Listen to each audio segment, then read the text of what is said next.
শোনো শোনো রসুলপুরবাসী, শোনো দিয়া মন, শোনো শোনো চান্দের বাজারবাসী, শোনো দিয়া মন, ভালো লাগলো আপনাদের এই মাহফিল আয়োজন। ভাইরে ভালো লাগলো আপনাদের এই মাহফিল আয়োজন। শোনো শোনো চান্দের বাজারবাসী, শোনো দিয়া মন, শোনো শোনো কুটির পাড়াবাসী, শোনো দিয়া মন, ভালো লাগলো আপনাদের এই মাহফিল আয়োজন। ভাইরে ভালো লাগলো আপনাদের এই মাহফিল আয়োজন। এই মাহফিলের আনেওয়ালা মুসলমান সবাই, কারো গায়ে যে বিএমপি আর জামাত লেখা নাই। জোরে ঠিক কোন, জোরে কোন ঠিক, আরো জোরে পিছনের ভাইরা বলেন ঠিক। আমার ভাইরা, আমার বন্ধুগণ, কোন দিকে নজর নাই,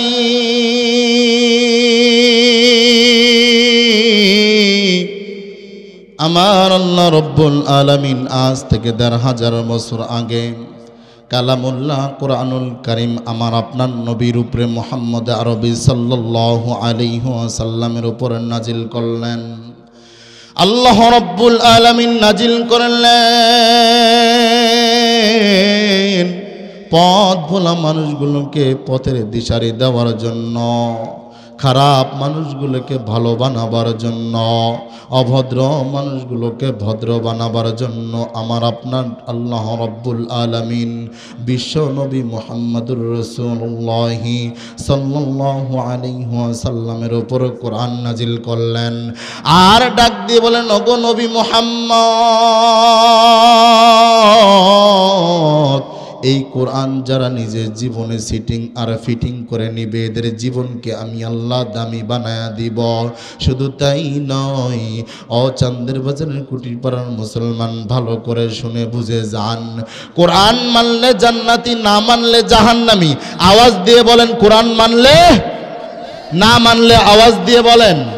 কোরআন মানলে জান্নাতি, না মানলে জাহান্নামী।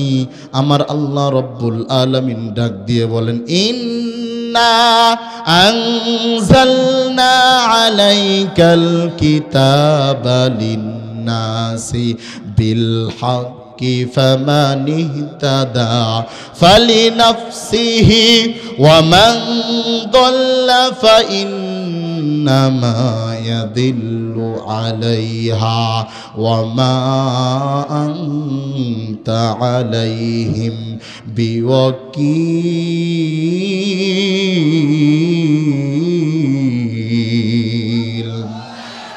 চান্দের বাজারের বাসী, আওয়াজ দিয়ে বলুন না আল্লাহু আকবার। বাবাজি, গভীর মনোযোগ দিয়ে শুনবেন। আমার আল্লাহ রব্বুল আলামিন ডাক দিয়ে বলে, আমি আল্লাহ রব্বুল আলামিন কোরআনুল কারীমকে সত্য বলে জানায়া দিলাম। যারা নিজেদের জীবনে সিটিং আর ফিটিং করবে, রাষ্ট্র থেকে শুরু করে রান্নাঘর পর্যন্ত যারা কোরআন দিয়ে পরিচালনা করবে, আজকে সংসারের মধ্যে অশান্তি কোরআন না মানার কারণে, কথা কোন ঠিক কিনা? স্বামী স্ত্রীর সম্পর্ক খারাপ কোরআন না মানার কারণে। এই কোরআন দিয়ে যদি আমি আপনি সব কিছু বাস্তবায়ন পরিচালনা করি, পরিপূর্ণ বরকত যিনি দিবেন তিনি কে? মুসলমানের আওয়াজে বলেন তিনি কে? শুধু তাই নয়, আপনারা এখানে আসছেন, কোরআন এমন এক দামি কিতাব। মুসলমান ভালো করে বুঝে নেন, আপনারা এখানে আসছেন, এখানে আসার বিনিময় আল্লাহ রব্বুল আলামিন আপনাদের পিছনের সগীরা গুনাহগুলোকে মাফ করে দিয়েছে। শুধু তাই না, আল্লাহ রব্বুল আলামিন বলেন, ওয়াল্লাহু ইয়াদউ ইলাল জান্নাতি ওয়াল মাগফিরাতি বিইذনিহি ওয়া ইউবাইয়িনু আয়াতিহি লিন-নাসি লাআল্লাহুম ইয়াতাযাক্কারুন।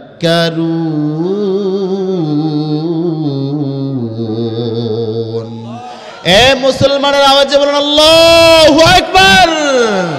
এই আয়াতের মধ্যে আল্লাহ রব্বুল আলামিন দুইটা পুরস্কারের কথা বললেন। নখ তুলে বলেন কয়টা পুরস্কার? আপনারা এখানে যারা আসছেন দুইটা পুরস্কার আল্লাহ রব্বুল আলামিন বললেন। এক নাম্বার পুরস্কার, যারা কোরআন শোনার জন্য আসছে অল মাগফিরা, আল্লাহ তাদেরকে মাফ করে দিয়েছে। সুবহানাল্লাহ, জোরে বলুন সুবহানাল্লাহ। দুই নাম্বার পুরস্কার, তাদের আমল নামায় জান্নাত লিখে ধন্য করে দিয়েছে। জোরে বলুন আল্লাহু আকবার। এই কোরআনের পাওয়ার আছে না নাই? তাহলে কোরআন শুনলে জীবনের গুনাহ মাফ হয়, এরপরে আমল নামায় জান্নাত লিখে দেওয়া হয়। সুবহানাল্লাহ, জোরে কোন। তাহলে যে কথা বলতেছিলাম, আমরা ঠকে গেছি না জিতে গেছি? ঠকে গেছি না জিতে গেছি? আর আমরা জিতার মধ্যে থাকতে চাই। আমাদের যদি জীবনের গুনাহ মাফ হয়, আমল নামায় যদি জান্নাত লেখা হয়, আমরা তো জিতে গেছি। কথা কয় না? জিতে গেছি আমরা। আর মাঝে মাঝে যারা উঠতেছে এদের ঠকে গেছে এরা। শয়তানকে উঠিস না কে? উঠ, একটু চার দোকানে যা, চা খা, পান খা, বুট খায়, বুট খায়। বক্তা চেয়ারা তো দেখছিস, আর কি দেখবি? আলোচনা পরেও শোনা যাবে। চল ইনশাল্লাহ, আল্লাহ আমাদের থেকে ওগুলো থেকে হেফাজত দান করবে। মহাব্বতে আমিন কোন। এবার আসেন আশরাফ আলী থানভী রহমাতুল্লাহি আলাইহি। উনি ওনার কিতাবের মধ্যে লেখেন, এ দুনিয়ার মানুষ,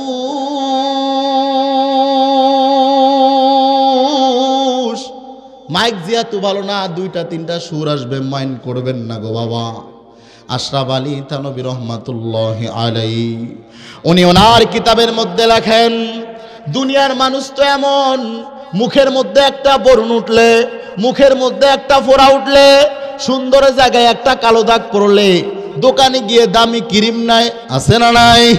বারবার আয়নার সামনে গিয়ে দাঁড়ায়, বারবার আয়নার সামনে গিয়ে দাঁড়ায়, আর চিন্তা করে আমার এত সুন্দর মুখটা নষ্ট হয়ে গেল।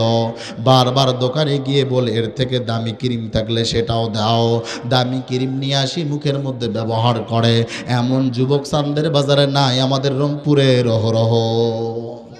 অথচ আশরাফ আলী থানভী রহমাতুল্লাহি আলাইহি বলেন, এই মুখের মধ্যে একটা বরুণ তুমি বারবার বারবার দেখো, অথচ অন্তরের ভিতরে কত রকমের কালি পড়ে গেল, কত রকমের দাগ পড়ে গেল। অন্তরটা গুনাহ দিয়ে জর্জরিত, নামাজের দিকে মন টানে না, রমাদান মাসে রোজা রাখতে মনে চায় না, দোকান খোঁজে আর বলে কোন দোকানে পর্দা টাঙ্গানো, ভিতর গিয়া দুপুরে একটু ইফতারি করে আসি। কথা কয় না। আবার দেখবেন এলাকা তো গরিব, অনেক সময় শহর অঞ্চলের মানুষ কোটি কোটি টাকা, লক্ষ লক্ষ টাকা, জাকাতের হিসাব নাই। ওর ছেলে আবার সুদের হিসাব ঠিকই বোঝে। এটা আমাদের দুর্ভাগ্য, কপাল। সন্তানদেরকে জাকাতের হিসাব শেখাইতে পারলাম না, সুদের অঙ্ক বুঝাইয়া দিলাম। আশরাফ আলী থানভী রহমাতুল্লাহি আলাইহি বলে, দুনিয়ার মানুষ অন্তরের ভিতরে কালি পড়ে গেল, কালির খোঁজ খবর রাখলা না, অথচ তুমি গুনাহ করতেছো, বারবার গুনাহ করতেছো, গুনার দিকে ধাবিত হয়। আজকেও তাফসিরুল কোরআন মাহফিল, সবাই এখানে এসে বসার তৌফিক পাবে না, সুযোগ পাবে না। আল্লাহ যাকে তৌফিক দিবেন সে এসে বসার তৌফিক পাবেন। কথা বলেন ঠিক কিনা? অথচ আমি যে আয়াতে কারিমা তেলাওয়াত করেছি, আল্লাহ বলেন, ইয়া আইয়ুহাল্লাযীনা আমানু কু আনফুসাকুম ওয়া আহলিকুম নারা।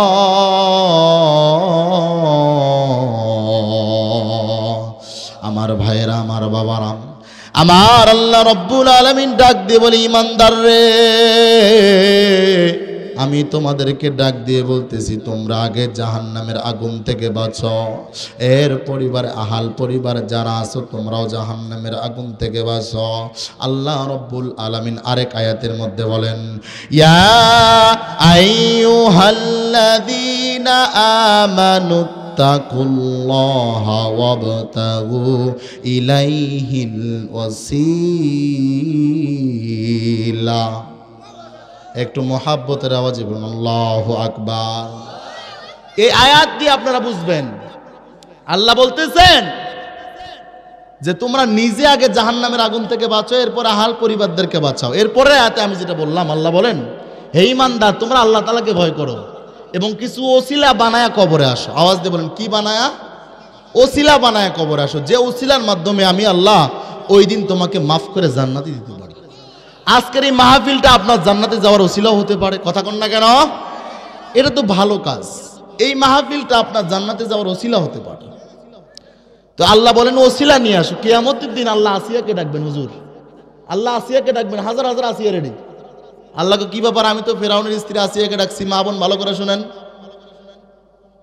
তোমরা এখানে হাজির কয় না, আল্লাহ আপনি আমাদেরকে ডাকছেন।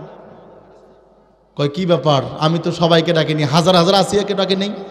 হাদিস, হাদিস স্পষ্ট হাদিস। আল্লাহ বললো, ফেরেশতা ঠিক আছে, মাফ করে জান্নাতে দিয়ে দিলাম। এটা একটা উসিলা। হ্যাঁ, কাছের উসিলা আরেক আসিয়া যায়, কথা কোন ঠিক কিনা? এই জান্নাতে এই মাহফিলটা আপনার নাজাতের জন্য জরিয়া হয়ে যাবে। আমার বন্ধুগণ, কেন এই কথা বললাম? এখানে 60 বছর, 70 বছর, 50 বছরের লোক আছে না নাই? আবার 20-30 বছরের যুবক আছে, জীবনে অনেক গুনাহ করে ফেলেছে। আমি যদি একটা উদাহরণ দিয়ে, একটা ঘটনা যদি আমি আপনাদেরকে বলি, তাহলে সহজে বুঝবেন। পয়গম্বর মূসা আলাইহিস সালাতু ওয়াস সালামের জামানায় একজন যুবক, এমন কোন গুনাহ নাই যা সে করে নাই।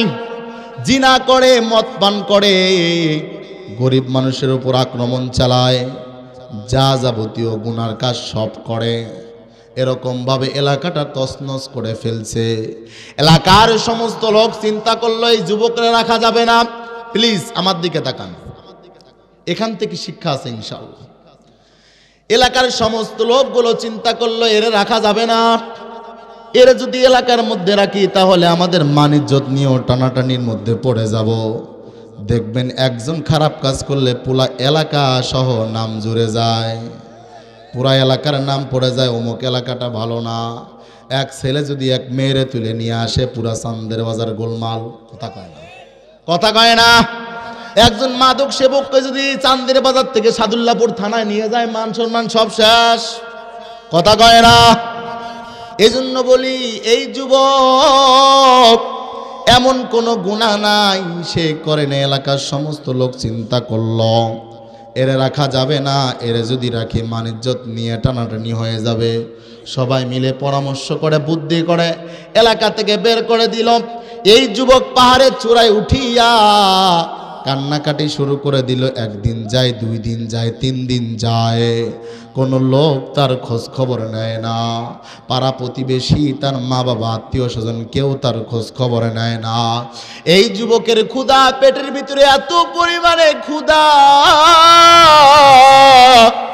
যুবক চিন্তা করলো, হারে আমি কি এতই খারাপ? আমার বাড়ির লোকজনও আমার খোঁজ খবর নেয় না, আমি কি এত পরিমাণে খারাপ? এই বলে যুবক কান্না করে। 3 দিন চলে যায়, হলো আল্লাহর একজন পেয়ারা বান্দা, মাহবুব বান্দা ইন্তেকাল করেছেন। এর জানাজারা যারা উপস্থিত হবেন তাদের জীবনের গুনাহ মাফ করা হবে, গুনাহগুলো নেক দ্বারা পরিবর্তন করা হবে। মানুষের ঢল পড়ে গেল, এত পরিমাণ মানুষ জানাজারের মধ্যে উপস্থিত হইলেন। এবার সবাই বলতেছে ঠিক আছে, ব্যক্তিটারে দেখা দরকার। কে এমন ব্যক্তি যার জানাজারের মধ্যে আসলে জীবনের গুনাহ মাফ হয়, গুনাহগুলো নেক দ্বারা পরিবর্তন করা হয়? ব্যক্তিটারে দেখার দরকার আছে না নাই? এবার সমস্ত লোকগুলো একে একে দেখা শুরু করলো। গিয়ে দেখে এটা সাধারণ কোনো ব্যক্তি নয়, যে ব্যক্তিরে আমরা এলাকা ছাড়া করেছিলাম। সবাই ডাক দিয়ে বলে, প্রিন্সিপাল, এই খারাপ ছেলেটা কেমনে করে আল্লাহওয়ালা হয়? আর এর জানাজারে আসলে জীবনের গুনাহ কেমনে করে মাফ হয় আমরা মানতে পারতেছি না। এবার পয়গম্বর মুসা ডাক দিয়ে বলে, আল্লাহ,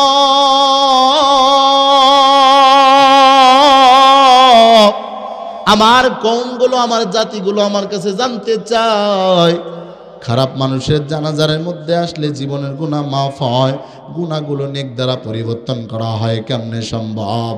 আল্লাহ ইলহামের মাধ্যমে আওয়াজ দিয়ে বলে, পয়গম্বর মুসা, শুধু তাই নয়, ওর আরজি, ওর দোয়া, ওর বেদনা, ওর কান্না আমার কাছে এত প্রিয় হয়েছে, সে যদি পুরা শহরের মানুষের জীবনের গুনাহ মাফ চাইতো, আমি আল্লাহ তার দোয়াকে মঞ্জুর করে নিতাম।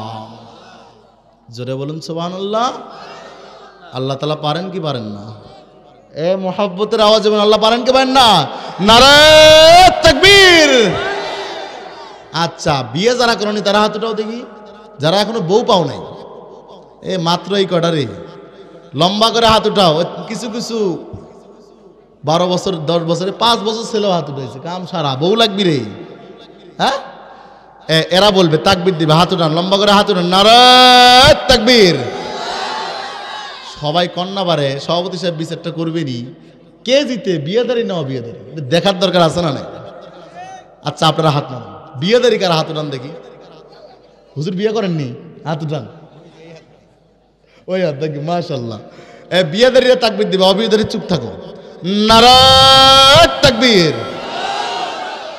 ভোল্টেজ আছে রে, ভোল্টেজ আছে। করলো কি রে, 4-5টা ছেলের বাপে যদি তাকবীর এমন হয়। আচ্ছা, এরপর অবিয়েদারি কারা হাত উঠাও, হাত উঠাও, দেখো তোমার তাকবীর কেমন হয়। নারায়ে তাকবীর। কেটা দিচ্ছে, আশা আছে। আচ্ছা, 50-50, কারণ আমি তো বিয়েদারি পক্ষে, হে কথা কয় না। আচ্ছা, সবাই মিলে তাকবীরটা দিলে কেমন হবি? নারায়ে তাকবীর। চাঁদের বাজার গেছে গেছে ভাব, পরের বার দিলে বাজার বাজার চাঁদের বাজার বাজার যাওয়া লাগবে। কুটি পাড়া তো চিনি, বাজারটা পার করে দিতে পারবেন না ইনশাল্লাহ? এই মাইকটা বাজার পার করে কিনা জানি না, শ্রোতা পার করবে ইনশাল্লাহ। ইনশাল্লাহ কয় না? নারায়ে তাকবীর। নাস্তিকতা নিপাত যাক, দিন ইসলাম জিন্দাবাদ, কোটি প্রাণে একই আওয়াজ। খোদাদ্রোহী ছার পাবে না, এই বাংলায় ঠাই হবে না, মুসলমানরা জেগেছে আজ। নারায়ে তাকবীর। আল কোরআনের আলো ঘরে ঘরে জালো।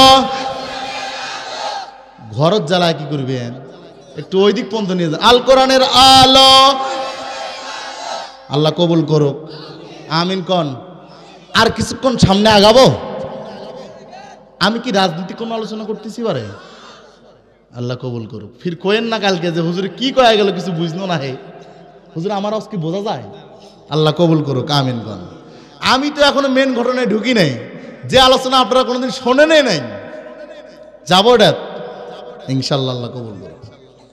হ্যাঁ, সেটাই কো অনেকবি চাষা কয়, সেটাই কো অনেকবি। আল্লাহ কবুল করুক, আমিন কন। এই কুটির পাড়া চাঁদের বাজারের এলাকাটা আমার নিজের এলাকার মতো লাগে, মনে হচ্ছে সব পরিচিত আমার লোকেরা বসে আছে। আর স্টেজের মধ্যে এমন বরকত, এই যে সুপারিনটেন্ডেন্ট হুজুর, এরপরে আমার ওস্তাদ যার কাছে আমি হিফজ পড়েছি, পিছনে আমার মায়ে বাপের নিজের ছোট ভাই চাচা, তো বরকত আছে না? এই ভাঙ্গা গলার মধ্যে, ভাঙ্গা মাইকের মধ্যে বরকত হবে, কি বলেন ঠিক কিনা? এরপর থেকে যদি কোথাও দাওয়াত পাই ইনশাল্লাহ, বক্তাদের কিন্তু একটাই কথা, খানা পিনা দিবেন আর না দিবেন, মাইকটা যেন ভালো হয়। মনে থাকবে, মাইকটা যেন ভালো হয়। চাচা মুরব্বী মানুষ, তার বরকতে মাইক চলতেছে, নাহলে চললো না হয়। আল্লাহ কবুল করুক, আমিন কন। আরো জোরে কন আমিন। চলুক কিছুক্ষণ সামনে আগাই। আমার ভাইয়েরা, আমার বন্ধুগণ, গভীর মনোযোগ, কোন দিকে নজর দিবেন না। আমি যে আয়াতে কারিমা তেলাওয়াত করেছি, আয়াতে কারিমা সারাংশ। এই আয়াতে কারিমা আলোকপাতে একটি ঘটনা আমি রেডি করেছি, সাংঘাতিক একটি ঘটনা।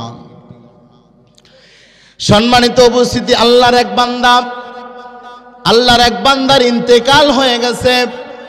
এই বান্দার ইন্তেকাল হওয়ার পরে কবর খনন করছে। কবর খনন করার পরে বাবা, আমি কিন্তু আমার মূল আলোচনার মধ্যে চলে গেছি। প্লিজ কেউ কারো দিকে তাকাবেন না, ওঠাওঠি করবেন না, তাহলে কিন্তু আমি আমার আলোচনা শেষ করে দিব। শুরুতেই বলছি, আলোচনা আপনারা কোনোদিন শোনেন নাই। সম্মানিত উপস্থিতি, আল্লাহর বান্দার ইন্তেকাল হয়ে গেছে। আল্লাহর বান্দার নাম হলো আব্দুল মান্নান। আওয়াজ দেখুন, আব্দুল মান্নানের ইন্তেকাল হয়ে গেছে। কিতাবটির নাম হলো চোখে দেখা কবরের আযাব। কি? চোখে দেখা কবরের আযাব। সুন্দর করে তারিক জামিল সুন্দর করে ঘটনাটি আনছেন। সম্মানিত উপস্থিতি, আল্লাহর বান্দার ইন্তেকাল হয়ে গেছে, কবর খনন করেছে। আল্লাহর বান্দার শেষ বিদায় দিয়ে দিবে, এরকম ভাবে সুন্দর করে গোসল করাইছে, করানোর পরে কাফন পড়াইছে। পড়ানোর পরে জানাজার নামাজ অনুষ্ঠিত হয়ে গেছে, জানাজার নামাজ শেষ। কবরের পাশে নিয়ে গেছে, যাওয়ার পরে মাটি এরকম ভাবে মাটির মধ্যে শোয়াবে, ইতিমধ্যে তার সন্তান তাকায়া দেখে কবরের ডান পাশে কোথাও যেন একটা ইঁদুরের গর্তের মতো দেখা যায়। এই ইঁদুরের গর্ত স্বাভাবিক থাকে, এ ব্যাপারে ওর এত বেশি মাথা ঘামানোর দরকার ছিল না, কিন্তু ওই গর্ত থেকে ফুসফাস ফুসফাস শব্দ হওয়া শুরু হয়ে গেল। এবার ছেলেটা চিন্তা করলো কি ব্যাপার, গর্তের ভিতরে কি এমন আছে যেটা আওয়াজ হয়। ওখরা এবং গুমা সাপ যেরকম আওয়াজ করে সেরকম আওয়াজ করতেছে। আওয়াজ করতে করতে এক পর্যায়ে বিশাল বড় সাপ বের হয়ে আসলো কবরের মধ্যে। অকুটির পাড়া মুসলমান ভালো করে মনোযোগ দিয়ে, গভীর মনোযোগ দিয়ে কথাটা শ্রবণ করবেন। আমার ভাইয়েরা, একের পরে এক সাপ বের হওয়া শুরু হয়ে গেল। সাপ বের হতে হতে কবর ভরে গেল সাপ দিয়ে। ছেলে এবার কান্নাকাটি শুরু করে দিল, আহারে আমার বাবা, আমার বাবারে আমি এরকম এই কবরের সাপওয়ালা কবরের মধ্যে কেমনে রেখে যাব। এই চিন্তা করিয়া যারা কবর খনন করছে তাদেরকে ডাক দিয়ে বলে, তোমরা নতুন করে কবর খনন করো, টাকা পয়সা যা লাগে সব দিব, যা প্রয়োজন সব দিয়ে দিব, নতুন করে কবর খনন করো। এবার এই লোকের কথা শুনিয়ে আবার নতুন করে কবর খনন করা শুরু হলো। কবর খনন করার পরে ওই কবরের মধ্যেও সাপ দেখা যায়। এবার আরও বেশি সাপ দেখা যায় কবরের মধ্যে। 2 নাম্বার কবরও বাদ দিয়ে 3 নাম্বার কবর খনন করলো। এই কবরের মধ্যে গুণে দেখে 70 থেকে 99টা সাপ এরকমভাবে লড়াচড়া করতেছে। এবার তার ছোট ভাই নাম হলো সুলাইমান, ডাক দিয়ে বলে, আহারে আমার বাইরে আমি শেষ বিদায় দিয়ে দিব, কিন্তু কবরের মধ্যে সাপ দিয়ে ভরপুর, কেমনে সম্ভব? আলেম ওলামাকে ডাক দেওয়া হলো। আলেম ওলামা, তোমরা কে কোথায় আছো, দ্রুত চলে আসো। একটা কবরের মধ্যে নজিরবিহীন ঘটনা দেখা যায়। একটা কবরের মধ্যেও সাপ দেখা যায়, 2 নাম্বার কবরের মধ্যেও সাপ দেখা যায়, 3 নাম্বার কবরের মধ্যেও সাপ দেখা যায়। ও কুটির পাড়া মুসলমান, ঘটনা সংক্ষেপ করে দিতেছি, রাত বহুত হয়ে যাইতেছে গো বাবা, শুধুমাত্র আলোকপাত করতেছি ঘটনাটুকু। আমার ভাইজান, আমার বন্ধুগণ, আলেম ওলামা একত্রিত হইয়া তারা সিদ্ধান্ত গ্রহণ করল, নতুন করে আবার গোসল করাইয়া, নতুন করে কাপড়ের কাপড় পরাইয়া, নতুন করে জানাজার নামাজ আদায় করায় আবার তারে একটা কবর খনন করিয়া সেখানে রাখা হোক। আলেম ওলামা মশওয়ারা করিয়া এটা সিদ্ধান্ত হয়ে গেল। এবার এরকমভাবে যখন আলেম ওলামার কথা অনুযায়ী নতুন করে গোসল করানো হলো, নতুন করে কাপড়ের কাপড় পরিধান করানো হলো, নতুন করে জানাজার নামাজ আবার পুনরায় পড়ানো হলো। হওয়ার পরে গিয়ে দেখে আরো কবরের মধ্যে সাপ বেশি হয়ে যাওয়া শুরু হয়ে গেছে। কবরের মধ্যে সাপ এই পরিমাণে ভরপুর। আগে সাপ দৌড়াদৌড়ি করতো কবরের ভিতরে, এবার সাপগুলো হা করে আছে, এমনভাবে হা করে আছে যে কবরের মধ্যে লাশটা দেওয়ার সঙ্গে সঙ্গেই এরকমভাবে কবরের মধ্যে যে লাশটা দিবে, লাশের গোশতগুলো সে খাওয়া শুরু করবে, এমন ভাব নিয়ে সাপগুলো ফেনা ধরে আছে। সাপগুলো লাশের অপেক্ষা করতেছে। ও কোটি পাড়া মুসলমান, নিজের আত্মীয় স্বজনও যদি হয়, আত্মার আত্মীয় যদি হয়, নিজের মানুষও যদি হয়, এমন কবর দেখার পরে দাফন দেওয়া কি মনে টানে? মনে টানে? কেমনে সম্ভব? কি ব্যাপার, কি ব্যাপার, আজব ঘটনা, এটা কেমনে হইতেছে? এবার আলেম ওলামা বলতেছে, মাসলাক একটা বিষয়, এত সময় লাশটার উপরে রাখাও ঠিক হবে না। কি বলেন? তাড়াতাড়ি করে যেটার ব্যবস্থা সেটা করে ফেলো। আলেম ওলামা বলল যে এরকমভাবে ওই সাপওয়ালা কবরের মধ্যেই দাফন দিয়া দাও। এরকম একটা সিদ্ধান্ত যখন দিল, ছেলেও মন মানে না, ছোট ভাইয়েরও মন মানে না। ছেলের নাম হান্নান, ছোট ভাইয়ের নাম সুলাইমান, যিনি মারা গেছে তার নাম আব্দুল মান্নান। আমার ভাইয়েরা এবার প্রস্তুতি গ্রহণ করতেছে। ছোট ভাইয়েরও মন মানে না, ছেলেরও মন মানে না। ও মা বোন, গভীর মনোযোগ দিয়ে কথা শুনে যান। জীবনেও অনেক তাফসিরুল কোরআন মাহফিল শুনেছেন, শুনেছেন। আজকে এমন একটি ঘটনা আমি আপনাদের সামনে উপস্থাপনা করতেছি গো মা। এক পর্যায়ে যখন এরকম সিদ্ধান্ত হয়, একজন আওয়াম মানুষ, সাধারণ মানুষ ডাক দিয়ে বলে, বাবা দাঁড়ান, কি ব্যাপার, তোমরা লাশ নিয়ে কই যাও? দাঁড়াও, আমি কিছু বলতে চাই। আলেম ওলামা ডাক দিয়ে বলে, কি ব্যাপার, তুমি আবার কি বলবা? সাধারণ মানুষ যেখানে আলেম ওলামা সিদ্ধান্ত নেয়, দেখবেন কিছু কিছু ব্যাপারে সাধারণ মানুষ অনেক উপরে। কথা কন না কেন? একজন হুজুরের নামাজের প্রতি গুরুত্ব নাই, অথচ ভ্যান চালায়, আজান দিলে মসজিদে দৌড়ায়। কথা কয় না? একজন হুজুর ইশার নাই, ফজর নাই, জোহর নাই, অথচ একজন রিক্সা চালক আজান দিলে মসজিদে দৌড়ায়। কথা কয় না?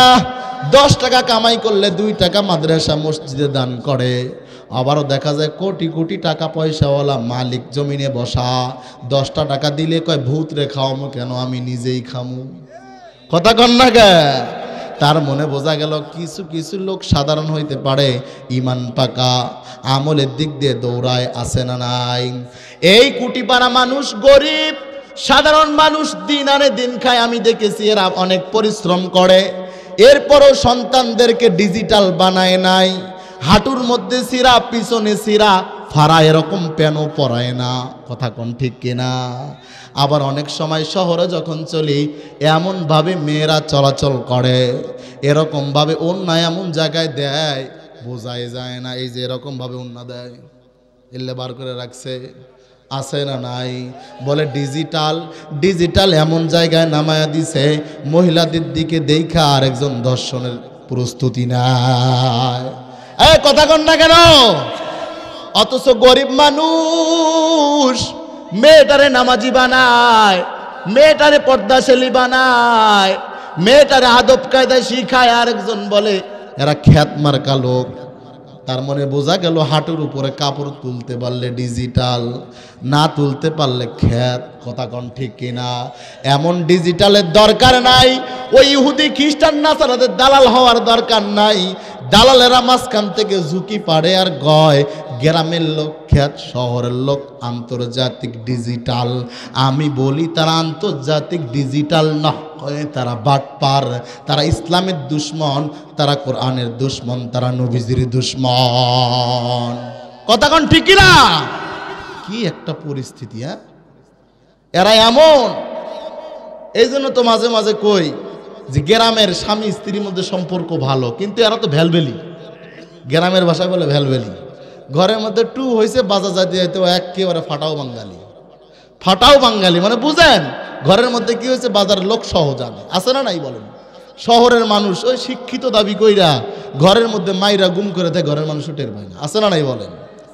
যাই হোক, আরেকটা কথা মনে পড়ে গেল, সাধারণ আকারে বলি, স্বামী স্ত্রীর কথা একটা মনে পড়ে গেল, কারণ আলোচনা আমার শেষের দিকে, যা মনে আছে বলে দেই। ঘটনাটা তো ওই জায়গায় আটকায় রাখছি। তো সম্মানিত উপস্থিতি, স্বামী স্ত্রীর সম্পর্ক দাউক্রল হলে কিন্তু সমস্যা। পাশে মা বোন আছে, এখানে আমার বাপ ভাইরা আছে, জানার দরকার আছে না নাই বলেন? স্বামী স্ত্রীর সম্পর্কটা ভালো হওয়া দরকার। কেন এই কথা বললাম জানেন? স্বামী যদি স্ত্রীকে অতিরিক্ত বেশি ভয় পায়, এটার মধ্যেও সমস্যা। আবার স্ত্রী যদি স্বামীরে অতিরিক্ত ভয় পায়, এটার মধ্যেও সমস্যা। কেন সমস্যা জানেন? ডক্টরে এই আপনার ডায়াবেটিক্স বা যে কোনো রোগের কারণে ডক্টরের কাছে গেছে, ডক্টর কইছে এই পেশাব পরীক্ষা করতে হবে, আগামীকাল পেশাবটা নিয়ে আসো। এমন করে বলে না যে আগে পেশাবটা চেক দিতে হবে। তো এই যে স্ত্রী স্বামীর বেশি ভয় পায়, ঘটনাটা শোনেন। পেশাব করে বোতলটা নিয়ে এসে ঘরের মধ্যে রাখছে, আর স্ত্রী ঘষ ঝাড়ু দিতে গিয়া বোতলটা ফালাইয়া দিছে। বোতল ফালাই দিছে মানে পেশাব সব পড়ে গেছে। আর স্ত্রী চিন্তা করলো, এটা যদি আমি আমার স্বামীরে কই তাহলে আমার খবর আছে, অতএব ওরটাও যা আমারটাও তা, নতুন করে পেশাব করে বোতলটা ভরায় রাখি। কথাটা বুঝেন? এখানে আমি জাস্ট স্বামী স্ত্রীর কথাটা বলার জন্য বলতেছি। এই স্ত্রী যা পেশাব করে বোতলটা ভরায় রাখছে, আর ডক্টরের কাছে গেছে, ডক্টর সুন্দর করে পেশাবটা পরীক্ষা করে কিছুক্ষণ পরে রিপোর্ট দেখে, আর একবার ওই পুরুষের দিকে দেখে, একবার রিপোর্ট দেখে আর একবার পুরুষের দিকে দেখে। আর এই লোক ডাক দেখে, কি ব্যাপার আপনি আমার দিকে বারবার দেখেন, আবার রিপোর্টের দিকে দেখেন, কারণটা কি? কয় জীবনে তো মেলা ডক্টরগিরি করলাম, আজকে তো নতুন একটা রোগী পাইছি। কয় কি রোগী? কয় 7 মাসের গর্ভবতী। কয় মাসের গর্ভবতী? ছেলে না মেয়ে? কথা কয় না, ছেলে না মেয়ে? ওই বউ বেশি ভয় পায় স্বামীরে, এই জন্য পুরুষ হয়ে গেছে 7 মাসের গর্ভবতী। কথা কন ঠিক কিনা? এবার আসেন, আবার স্বামী যদি বউরে বেশি ভয় পায়, মানে যৌতুক খাওয়া পার্টি। আছে না নাই কন? যৌতুক খাওয়া কিছু কিছু পার্টি আছে, বউয়ের গোলাম, খাটে পায়া ছাড়া নড়ে না। মাহফিল শুনতে যাবার কাছে বউর কাছে অনুমতি নেই, বউ গো আজকে কি সভা শুনতে যাব? বউ বলে যাও, আবার 10টার মধ্যে চলে আসবে। এ আবার চিন্তা করলো যৌতুক নিচে 8 লাখ, যদি ওনা থাই তাইলে পরের দিন সকালে ঝগড়া বাজার আছে না নাই কন? তো এবার আসেন, স্বামী 1300 টাকা দিয়ে বড় মাছ নিছে। কয়শো টাকা দিয়ে বড় মাছ নিছে?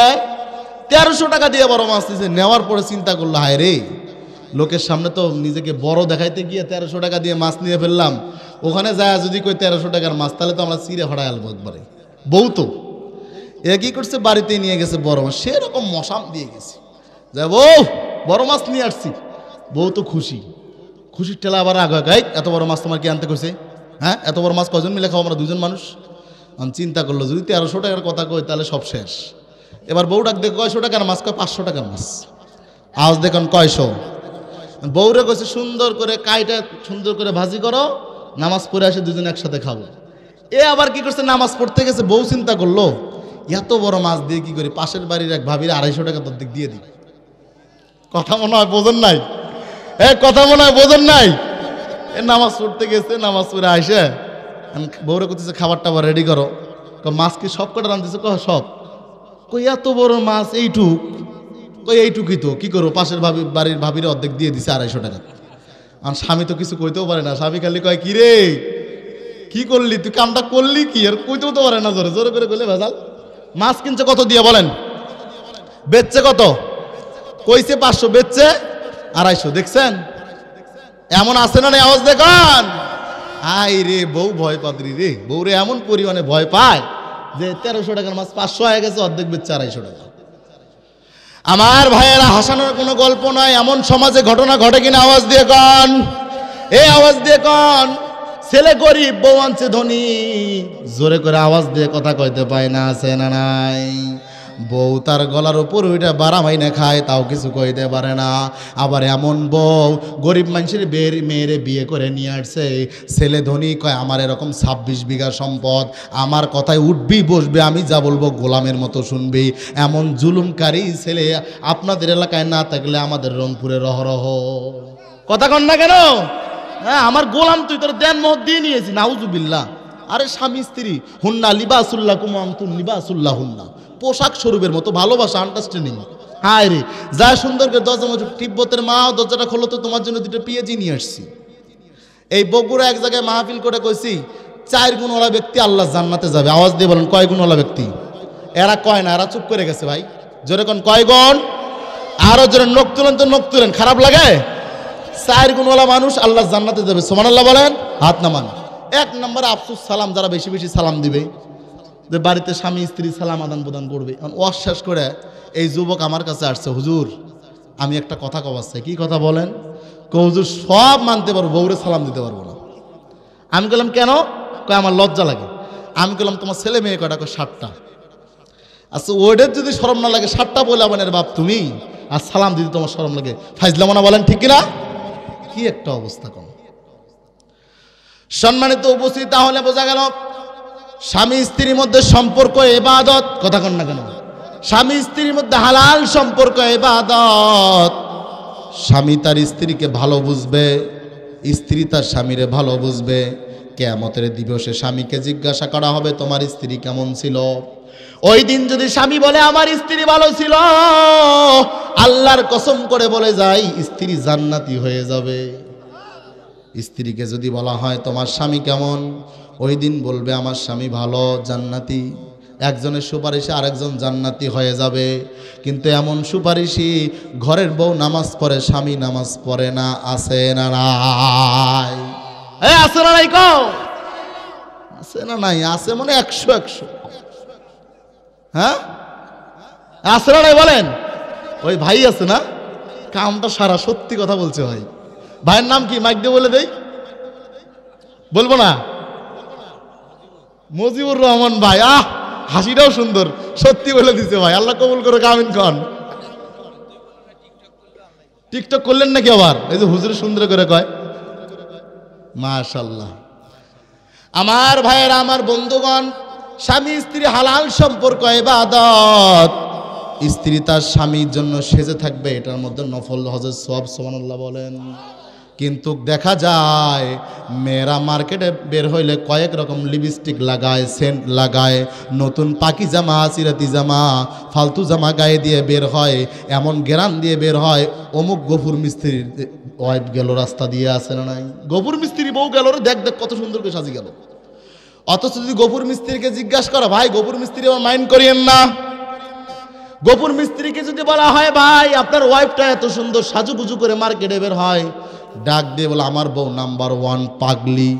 কয় কেন রে? কয় আমি যখন রাত্রে যাই সিরা জামা পরি থাকে, চুলগুলো পাগলির মতো আউল জাউল থাকে, কোনোদিন সাজে না। আমি যদি বলি কয় তুমি নিজে বিড়ি খাওয়া বাদ দাও, আগে আমার আগে বিড়ি খাওয়া বাদ দিতে হবে। হ্যাঁ সম্মানিত উপস্থিতি, শুধু তাই নয়, ও মা ও বোন ভালো করে শুনে নেন, যেহেতু আপনাদের প্রসঙ্গ কিছু আলোচনা করতেছি। আল্লাহ তাআলার পরে যদি কাউকে সেজদা দেওয়ার অনুমতি হইতো, তাহলে স্বামীকে সেজদা দেওয়ার অনুমতি হইতো। হুজুররা বসা আছেন এখানে, স্বামীরে তুমি ফু দিয়ে উড়ায় দাও না, না না, স্বামী অনেক দামি একটা ব্যক্তি, স্বামীরে খুশি করে যাইবা। স্বামী কিন্তু বেশি কিছু চাই না। আমি যেহেতু একটা পুরুষ, আমি স্বামীদের পক্ষ থেকে বলে যাই, এখানে আমার ওস্তাদ আছে, তারপরে এই যে সুপারিনটেন্ডেন্ট হুজুর আছে, সহকারী শিক্ষক আছে, মোটামুটি আছে, আমি হুজুরও আছি। বোঝ জ্বালা কিন্তু আমিও ভালো নাই, হুজুরও ভালো নাই, সভাপতি সাহেবও ভালো নাই, আপনারাও ভালো নাই। কথা কন ঠিক কিনা?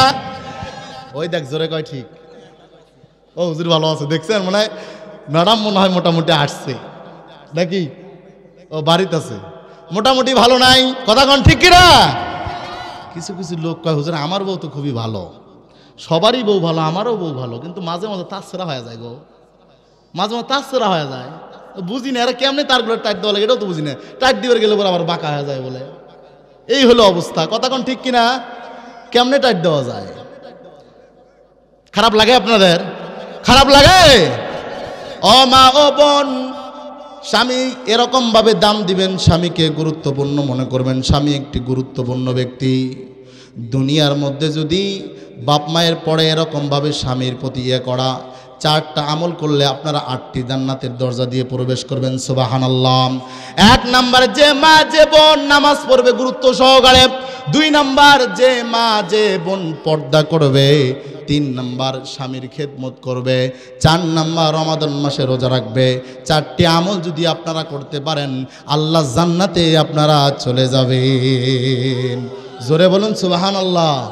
আবার এমনও বউ আছে জানেন, স্বামীর পাগল আছে না, স্বামীর ভক্ত, এরা ভালো, স্বামীর ভক্ত হওয়া ভালো। কথা কন ঠিক কিনা? কুটিপাড়ার যত মা বোন আছে এরা আজ থেকে ভক্ত। কথা কন ঠিক কিনা? ও মা ও বোন, ভক্ত হয়ে যাবেন স্বামীর। কিসের পীর? এরাই তো ডিজিটাল পীর, এরাই ডিজিটাল পীর। কথা কন না কেন? এরাই পীর, এদেরকে শ্রদ্ধা ভক্তি করবেন। আর আমি যেটা বলতেছিলাম, আমি যেহেতু একটা পুরুষ, স্বামী কি চাই? স্বামী বেশি কিছু চায় না। 1 নাম্বার, তার মতো মায়ের পেট থেকে ওলামায়ে কেরাম সাহাবা আজমাইন এসেছেন। সরত্ব ঠিকই সেরাতের মধ্যে বড় বেজাল। আপনার মতো যেরকম চেহারাই পেট থেকেই তো ওলামায়ে হযরত এসেছিলেন, শাহজালাল এসেছিলেন, শাহপরান এসেছিলেন, আব্দুল কাদের জিলানী এসেছিলেন। অমাপ বাচ্চা পেটে আসলে কিছু আমল আছে, সেগুলো তো আপনি করেন না, বরঞ্চ টিভি দেখেন আর বাচ্চাকে দুধ পান করান। এই জন্য বাচ্চাটা দুনিয়া এসে আগে ফোন চায়, ফোনের আলো দেখলে কান্নাকাটি বন্ধ, গান শুনলে কান্নাকাটি বন্ধ। আছে না নাই? গান শুনলে ওর খাওয়া দাওয়া শুরু, না হলে ওর কান্দাকাটি শুরু। আছে না নাই বলেন? মা বলে যায়, বাচ্চা তো অনেকেরই হয়তো মা বোনের পেটের মধ্যে এখন বাচ্চা আছে, একটা আমল করলে সন্তানটা চেহারাটা নুরানি হবে। সূরা নূর যে ব্যক্তি, যে মা বোন ফজরের নামাজের পর তেলাওয়াত করবে, তার বাচ্চা সুন্দর হয়ে যাবে। সুবহানাল্লাহ বলেন। শুধু তাই না, ও মা ও বোন, আপনাদেরকে আরো কিছু আমলের কথা বলে যাই। আব্দুল কাদের জিলানী এর মা যখন এরকম ভাবে, আব্দুল কাদের জিলানী যখন পেটে ছিলেন, 18 পারা মুখস্থ এরকম ভাবে আব্দুল কাদের জিলানীর মা পড়তেন। পড়ার পরে আব্দুল কাদের জিলানীর বয়স 4 বছর, মাদ্রাসায় দিয়ে আসছেন। ওস্তাদে কয় আউযু বিল্লাহি মিনাশ শাইতানির রাজিম, বিসমিল্লাহির রহমানির রহিম। এতটুক বলছে আব্দুল কাদের জিলানী, 18 পারা মুখস্থ নিজের থেকে বলে দিছে। ওস্তাদ ডাক দিয়ে বলে, কি ব্যাপার, এটা কেমন কথা? আমি শুধু আউযু বিল্লাহ বিসমিল্লাহ বললাম, 18 পারা কোরআন তেলাওয়াত কেমনে সম্ভব? এবার আব্দুল কাদের জিলানী 4 বছরের বালক ডাক দিয়ে কয়, আমার মা 18 পারা কোরআন তেলাওয়াত করতো, আমি আব্দুল কাদের জিলানী পেটের ভিতর থেকে শুনে শুনে মুখস্থ করছি। জোরে কোন সুবহানাল্লাহ। আমি শুনে শুনে মুখস্থ করছি। আমার মা প্রত্যেক দিন তেলাওয়াত করত, আমি আব্দুল কাদের জিলানী পেটের ভিতর থেকে শুনে শুনে মুখস্থ করেছি। আব্দুল কাদের জিলানীর মা এরকম ওস্তাদ ডাক দিয়ে বলে, তোমার বয়স তো মাত্র 4, এত কথা কেমনে তুমি জানলা? বাকি কেন পড়তে পারো না? বলে বাকি আমার মা তেলাওয়াত করে নাই। এই বয়ান দ্বারা বোঝা যায় মা পেটে থাকা অবস্থায় যা করবেন সন্তান পেটের ভিতর থেকে তা শিখে আসবে। কথা কন ঠিক কিনা? এ গোডাউন যেমন সাপ্লাই তেমন। গোডাউন যদি আল্লাহওয়ালা হয়, সাপ্লাইও আল্লাহওয়ালা হবে। গোডাউন যদি এরকম টিকটক বানায় পেটের ভিতরে বাচ্চা নিয়া, সন্তানটা আসে মা চলো নদীর পারে যায় টিকটক বানায়। জোরে কয় না, জোরে কয় না। ও মা ও বোন, অনুরোধ করে বলে যায় মন খারাপ করবেন না। চক্ষু বন্ধ হয়ে গেলে কিন্তু দুনিয়ার সফর শেষ হয়ে যাবে।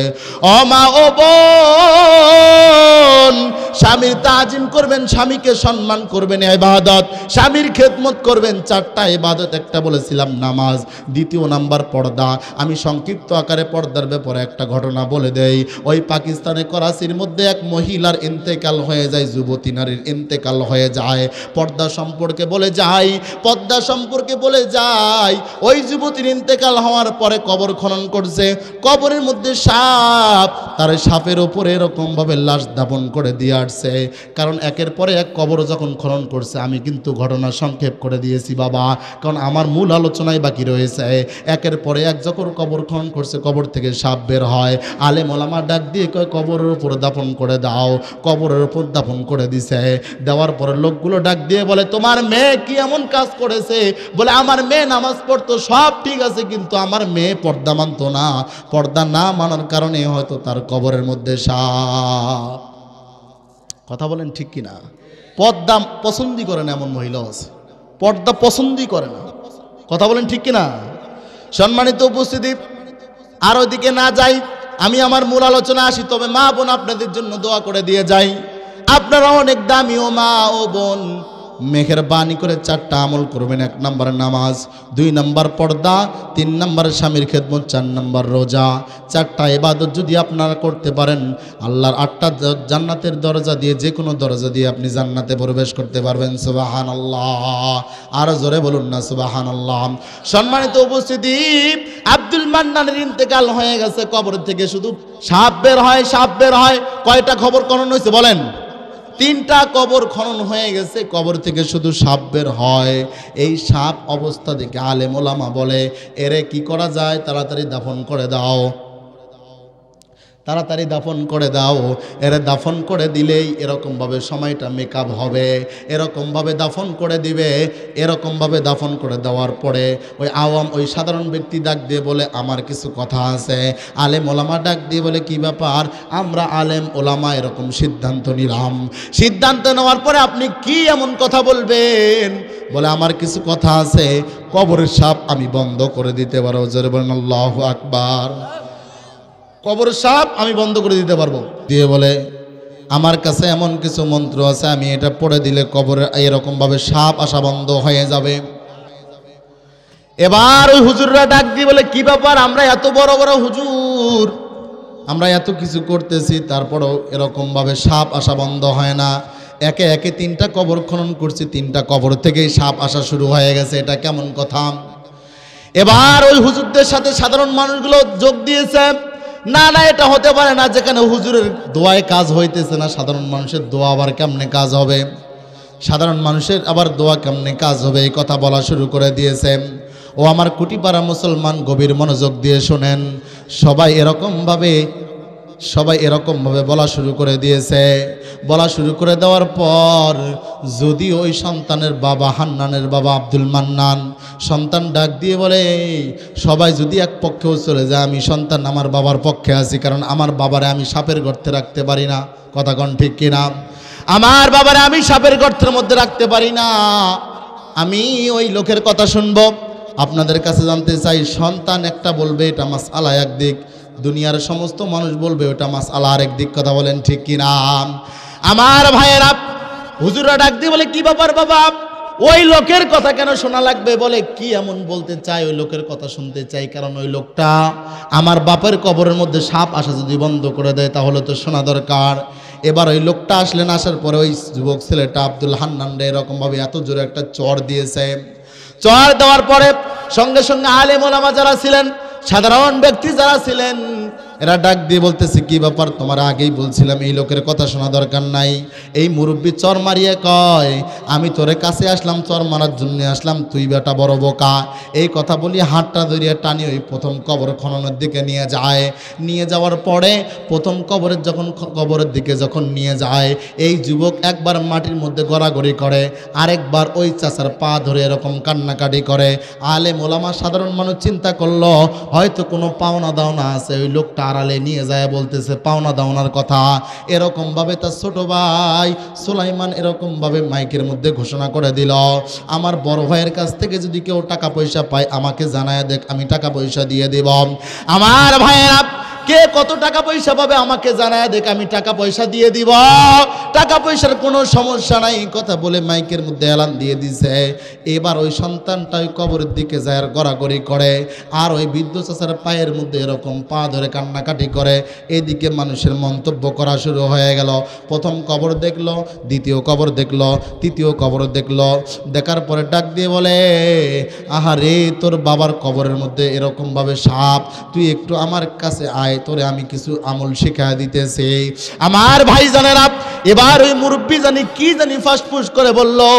এবার ওই যুবকটা এরকম ভাবে ঘরের মধ্যে গেল, সুন্দর করে অজু বানাইলো, অজু বানায়া ঘরের লাইট অফ করে দিয়া নামাজ আদায় করিয়া কান্নাকাটি শুরু করে দিয়েছে।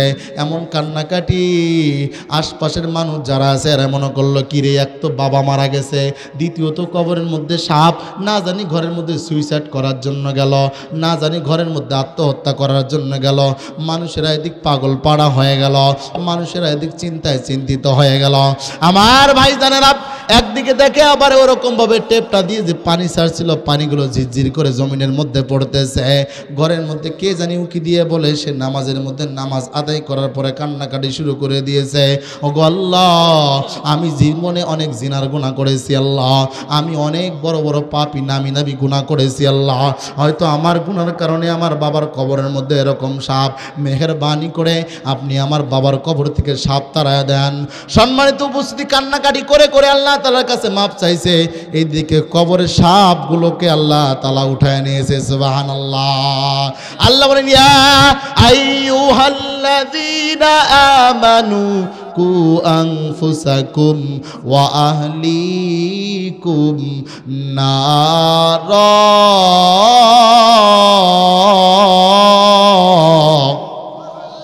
মোহাব্বতে বলুন আল্লাহু আকবার। এজন্য ও কুটিপাড়ার মুসলমান, বাবা মরে গেছে, কবরের পাশে দাঁড়ায়া সূরা ফাতিহা পড়ো, ইখলাস 3 বার পড়ো, নিজে নিজে দোয়া করো, আল্লাহর কসম তোমার বাবার কবরে যদি আযাব হয়, তোমার দোয়ার বদৌলতে তোমার বাবার কবরের আযাব আল্লাহ মাফ করে দিবে। আল্লাহ বলে, ঈমানদার, এই ঈমানদার, তোমরা নিজে আগে জাহান্নামের আযাব থেকে বাঁচো, এরপরে আহাল পরিবার যারা আছে এদেরকে জাহান্নামের আগুন থেকে বাঁচাও। আমার ভাইয়েরা, এরকম ভাবে সন্তান দোয়া করলেন, সাপ আল্লাহ উঠায় নিলেন। সন্তানের দোয়া পাওয়ার জন্য কাজে লাগে কিনা বলেন? লাগে কিনা বলেন? অনেক লম্বা ঘটনা ছিল, আমি আলোচনা সংক্ষেপ করে নিয়েছি, কারণ প্রধান মেহমান চলে আসবে বাজান। এজন্য তো বলি, সময় থাকতে পরিবর্তন হওয়া দরকার, এমন সন্তান বানায় যাওয়া দরকার। একজন হাফেজ বানায় যান, একজন আলেম বানায় যান, জানাজান নামাজের ইমামতি করবে, 2 ফোঁটা চোখের পানি ফালায়া ফালায়া কাঁদবে, আহারে আমি আমার বাবারে শেষ বিদায় দিয়ে দিয়েছি আল্লাহ। ওগো চান্দের বাজারে মুসলমান, ভালো করে শুনেন, জানাজার ইমামতি শেষ করার পরে যখন দোকানে হাত উঠায়া হাজার হাজার মুসল্লিদের নিয়ে যখন দোয়া করবে, ও মা, একজন হাফেজের মা হও, একজন আলেমের মা হও, সন্তানটারে মাদ্রাসায় দাও, বেশি বেশি দোয়া করো, কারণ একজন হাফেজ আলেম যখন তোমার জানাজার ইমামতি করবে, আহারে ওই মাটা কত ভাগ্যবান, ওই বাবাটা কত ভাগ্যবান, তার মা একজন হাফেজ, তার বাবা একজন হাফেজ।